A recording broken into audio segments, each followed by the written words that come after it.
Hello, good morning. चला तर दिवाळीच्या फराळामध्ये ना मी आज बनवायला घेतले होते मुगाच्या डाळीच्या शंकरपाळ्या, म्हणजे खाऱ्या शंकरपाळ्या. ह्याचं प्रमाण किती घेतलं आहे, काय घेतलं नाही, ह्याची सगळी मी डिटेल रेसिपी ना वेगळ्या व्हिडिओमध्ये ना शेअर केली आहे. तुम्ही तिथे जाऊन ना अजूनपर्यंत चेक केली नसेल ना तर चेक करू शकता. मी 2-3 प्रकारच्या ना अशा खाऱ्या शंकरपाळ्या किंवा मटरी म्हणा तशा बनवून घेतल्या. एकदम खुसखुशीत लागतात. त्यानंतर ना सगळं खारी शंकरपाळी किंवा मटरी बनवली.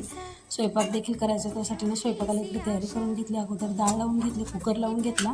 त्याचबरोबर चपाती देखील बनवायची होती. चपाती भाजी एक साईडला कुकर लावेपर्यंत हे देखील इकडे ना बारीक गॅसवरती भरपूर तळावं लागतं. त्यानंतर ते तळून घेतलं. चपात्या देखील करून घेतल्या, जेवण वगैरे उरकलं. त्यानंतर मला ना उद्या जायचं आहे गावी. यासाठी ना मी इकडे ना इस्त्रीचे कपडे देखील करायला घेतले.